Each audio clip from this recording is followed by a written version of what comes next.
welcome to Vlogmas.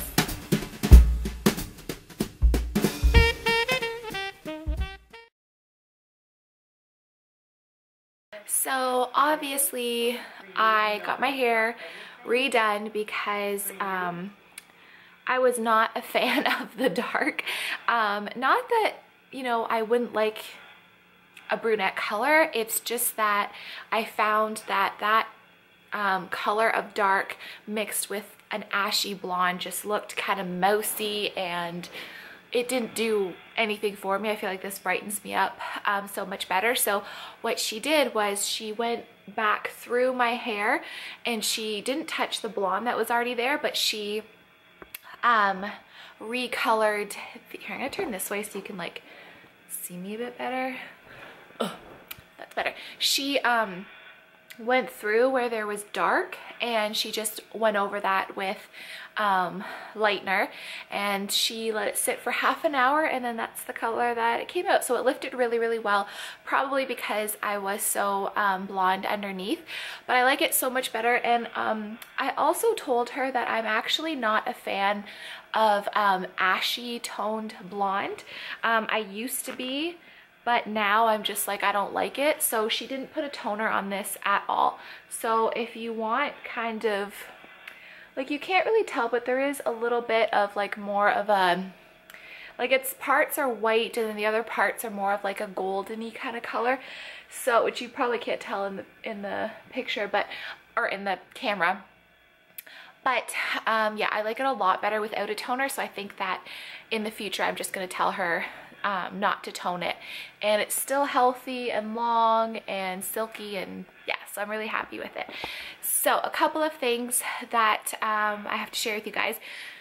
Today I'm going to my my distant relative. So my mom's cousin is having my parents and me and the baby and my uncle and aunt and my two cousins for kind of like a family dinner thing, because we do keep in touch with my mom's cousins. They came to our wedding and stuff like that. So we are gonna go there. They live about an hour away, so we are gonna go to that. Colin can't because he's doing a job right now this morning, and then for his construction company, and then he is gonna finish up working outside.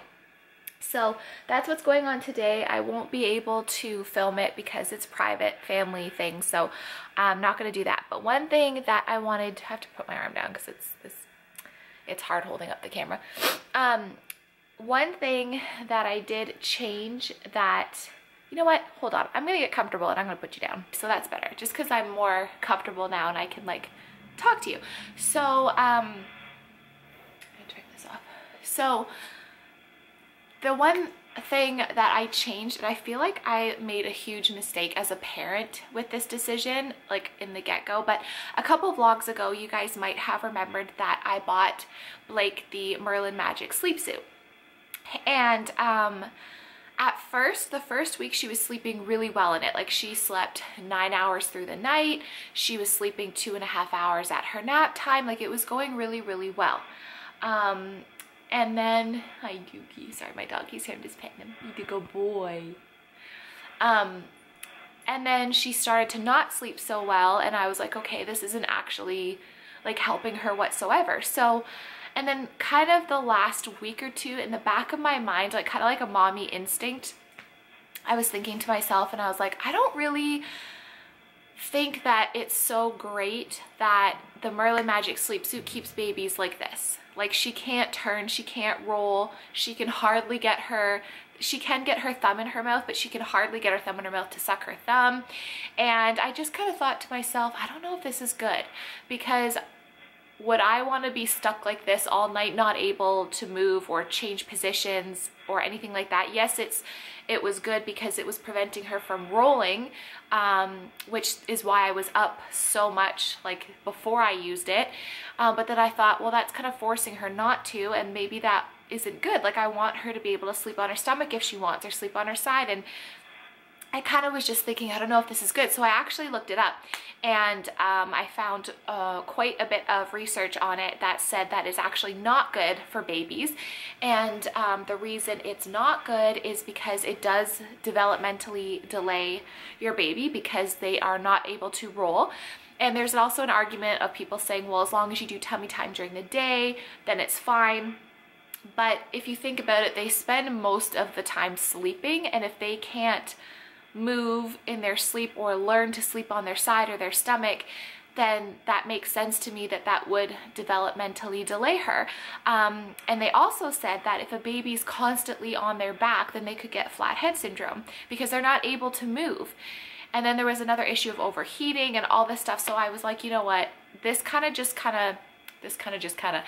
just confirmed kind of my mommy instinct of like, I just don't agree with it for my baby. And at first I did, but there was always something in the back of my mind that was like, I don't think this is right. I don't think this is right. So I took her out of it, and she's been out of it for the past 2 nights. So the first night I took her out of it, she did sleep longer. She went right over to her side and slept on her side. She didn't roll. I didn't have to go into the room and turn her over or anything like that. She just kind of slept side back and then the other side. And she only woke up once in the night instead of twice or 3 times. So she slept better. Her naps, she's only doing about 45 minutes to an hour, but honestly, even with the Merlin Magic sleep suit, she was only sleeping an hour. It went from 2.5-hour naps to an hour. So I really think that that was just a growth spurt that she was going through. It had nothing to do with the sleep suit, because even the last 2 weeks of being in the sleep suit, she only napped for about an hour. And I find that I just have the type of baby that doesn't nap very long in the day. She has 3 like 45-minute to an hour long naps now, but she's sleeping longer at night. And she's always been that way. And sometimes, like even my mom said with my brother, he was like that. He'd sleep half an hour as a baby and then want to be up. And he was fine, but he would sleep all night. And me, she's like, I couldn't, she would have to wake me up after 4 hours of a nap because I just slept all the time. So I do think every baby is different. And anyways, so last night she slept the best she has in like 3 weeks. She did get up at 8:30 and I nursed her.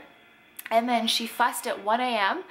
No, 12:30. So I went into the room and I just put her nunny in her mouth and I shushed her and I said, it's okay, you go to sleep now. And I left and she cried for 2 minutes, literally only 2 minutes. And then that was it. I didn't hear from her till 5:30 in the morning, which was awesome. So I fed her at 5:30 in the morning and she started to cry. So I went and I saw that she was on her stomach, and she settled herself and fell asleep on her stomach from 5:30 till 8 o'clock. So I got a really good sleep, she got a really good sleep, and I just thought, you know, I just feel so much better about her not being restricted. And one thing that I really feel strongly about, and I wanted to kind of share with any new moms out there, or if you are pregnant, and just kind of learn from me and some mistakes that I have made as a mom. There, honestly, in this day and age, is way too much information out there. There are way too many opinions. There are way too many professional opinions, articles on this and that, and oh, your baby should be sleeping at least an hour, or if your baby is sleeping longer than 2 hours at a nap, you should wake them up. And like, there's just so much information and conflicting information that I really think that we as women go against our natural instinct as a mom. Because back when my mom was a mother, well, she is a mother now, but you know what I mean, when she was a new mom, she said they had 1 book to read and that was it. She goes, you just went by your instinct. And now I think there's way too much information. So if there's only one piece of advice I can give, just talk to your doctor, your pediatrician. Don't Google every single thing. Just kind of talk to other moms that you know, but just go with your gut. Like, yes, you're a new mom, and yes, you know, you need the information about, okay, keep baby on their back when they're sleeping at first to prevent SIDS, and don't keep the room too hot, and stuff like that is important. But when it comes to like how your baby sleeps, and you shouldn't be sleeping this long, or they should be doing this, or by this age they need to be doing this, and if they're not, they're developmentally delayed, and all that stuff, just toss it out the window, because every single baby is different. what this person says works for 100 babies might not work for your baby. And I just think that we get so overwhelmed with the information that it stresses us out and it causes anxiety. I know it did with me, so I feel so much better now just like knowing her and tossing all the information away and just going with my instinct. And look, she slept better because I went with my instinct. And I just feel like there's just too much information and you can just get so overwhelmed, and it's so difficult to be a mom this day and age because there's so many opinions and so many like, do this, do that, do this, do that. And not that there's anything wrong with like, you know, this channel is to support other moms, and I want other people's opinion because it does help us out and make us feel like we're not alone. And I appreciate any advice, and I would, you know, say, you know, this may not work for your baby, but it worked for mine, so you could give it a try. Stuff like that is important, but I think in terms of like the professional opinions and your baby should and shouldn't be doing this, I think those things need to go out of our vocabulary because every baby's different and you're just going to stress yourself out and cause so much anxiety when the best thing you can do for your baby is go with your mother instincts and your gut. And since I've done that, I just feel so much better. So I really think that we need to stop Googling everything and just kind of go with your gut. And you can talk to other moms and see what they experience, but basically just do what you think is best. And yeah, I'm happier, she's happier. Like, you know your baby better than anybody. You know your baby better than your pediatrician knows your baby. And you know your baby better than your neighbor down the street or your mother or your mother-in-law or this friend. So just kind of take everything with a grain of salt, but do what you as a mom instinctually know what's best for your baby. That's my little rant for today and my advice. I wanted to show you guys how long, well, maybe not as long, but do you see my eyelashes? They are literally, they're still like, they're not super, super long, but I have double the amount of lashes that I did before I started using castor oil. Like, I have so many lashes now, and the lower ones are so much longer, so I'm so happy. So if you guys are wanting to grow your lashes, castor oil, it works wonders. So I wanted to do a little outfit of the day for you guys because I am going to my family's house, although I think I might have to take this off because it's so warm. Even though I'm in a t-shirt, I'm still breastfeeding, so it's like really warm. But anyways, so I have, this is a vest I got from Winners not too long ago, and it's just got the faux fur. I showed it in one of my haul videos, so I'm wearing that. And then underneath I just have this black crochet ruffle t-shirt that's really cute. And then I just have my Forever 21 Fashion Nova high-waisted black jeans. They've got a rip in the knee. And then makeup, what did I do for makeup? I used the Too Faced Bonbons palette, and I did a bit of a red lip with my Buxom Nicole gloss, and yes, Michael Kors watch, my rings, and I really need to repaint my nails because they're all chipped. So we're all ready to go. We're just waiting for my parents to get here. Blake is wearing her blue jeans and her little sweater dress from Carter's, aren't you? And I do have a headband for her, but I'm gonna be putting on her winter hat. So I don't wanna have a headband on her and then a winter hat, so yeah. Is that, do you see yourself? Is that the baby? Is the baby? She just woke up, so she's a little bit like tired. Sweetheart. Oh. I'll see you guys when we get home. I forgot to end the vlog yesterday because we got home late. So Blakey's gonna say bye. See you in the next one. Say see you in the next one. Say bye-bye.